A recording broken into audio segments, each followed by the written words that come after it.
رسول کائنات علیہ الصلاۃ والسلام نے ایک شخص کو حکم فرمایا کہ مکہ شریف کے کوچوں میں کھڑا ہو کر اعلان کر دو کہ صدقہ فطر واجب ہے۔ روزہ دار انسان سے بعض دفعہ کوئی ایسی غلط بات ہو جاتی ہے جو اس کی شیان شان نہیں، کوئی لغو بات ہو گئی، کوئی بیہودہ بات ہو گئی، تو پیارے آقا نے فرمایا کہ صدقہ فطر ادا کیا کرو۔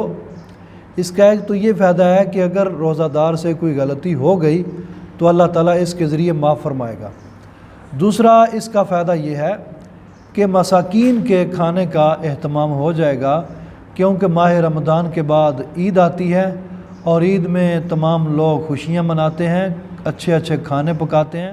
جب لوگ صدقہ فطر ادا کریں گے، مساکین تک پہنچے گا تو وہ بھی عید کی خوشیوں میں ہمارے ساتھ مل سکتے ہیں۔ ایک روایت میں ہے، حضرت انس رضی اللہ تعالی عنہ نے رسول کائنات علیہ الصلاۃ والسلام سے روایت کی ہے کہ روزہ دار آدمی کے روزہ زمین آسمان کے درمیان معلق رہتا ہے جب تک وہ فطرہ ادا نہ کرے۔ اس کا مطلب ہے کہ روزہ دار کے لیے بہت زیادہ ضروری ہے کہ وہ فطرانہ ادا کرے۔ ہاں، اگر کسی نے روزے نہیں رکھے، بڑھاپے کی وجہ سے نہیں رکھے، سفر کی وجہ سے نہیں رکھے، مرض کی وجہ سے نہیں رکھے، تو اس پر بھی صدقہ فطر واجب ہے، وہ بھی صدقہ فطر ادا کرے گا۔ اور صدقہ فطر شخص پر واجب ہوتا ہے، مال پر نہیں، یعنی جس پر واجب ہے وہ مال ہی دے گا صدقہ میں، لیکن اس کا مفہوم یہ ہے اس جملے کا کہ جب بندہ فوت ہو جائے تو اس پر صدقہ فطر نہیں ہوتا۔ لواحقین کے لیے، ورثاء کے لیے ضروری نہیں کہ وہ اس کا صدقہ فطر ادا کریں، اگر وہ ادا کر دیں تو اچھا ہے، بہتر ہے، اس کو ثواب ملے گا۔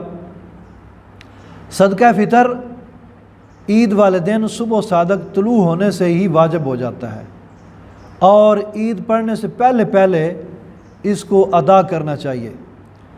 اور بہتر، اس سے بھی بہتر یہ ہے کہ آدمی ماہ رمضان کے آخری دنوں میں صدقہ فطر ادا کر دے، وہ ربا و مساکین کو تلاش کر کے ان کو پیسہ دے دے تاکہ وہ اپنی ضروریات کی چیزوں کو خرید سکیں، تاکہ وہ عید کی خوشیوں میں باقی لوگوں کے ساتھ مل سکیں۔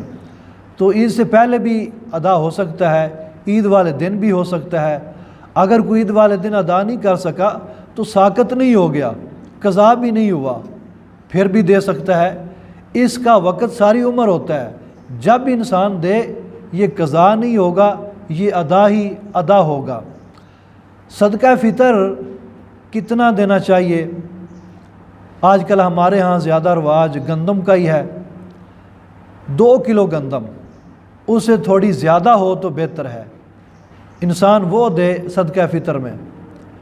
اگر وہ نہ دے تو پیسے، اس کی قیمت، اس کی رقم دے دے، تو رقم کا مختلف علاقوں میں جو گندم کا ریٹ ہے اس کا حساب لگایا جائے اور پھر احتیاط شامل کر لی جائے تو 90 روپے سے لے کر 100 تک صدقہ فطر ادا کرے تو بہتر ہے۔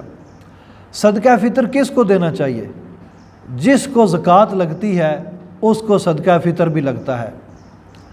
ایک آدمی کو دے دو صدقہ فطر پھر بھی ٹھیک ہے، اگر 2 کو تقسیم کر کے، 3 کو تقسیم کر کے دے دو پھر بھی ٹھیک ہے، لیکن اس میں ایسی کوئی بات نہیں ہے۔ جس طرح انسان مناسب سمجھے، گھر کے 4 افراد ہیں، چاروں نے صدقہ دے دیا، ایک ہی بندے کو دے دیا ہے، پھر بھی ٹھیک ہے۔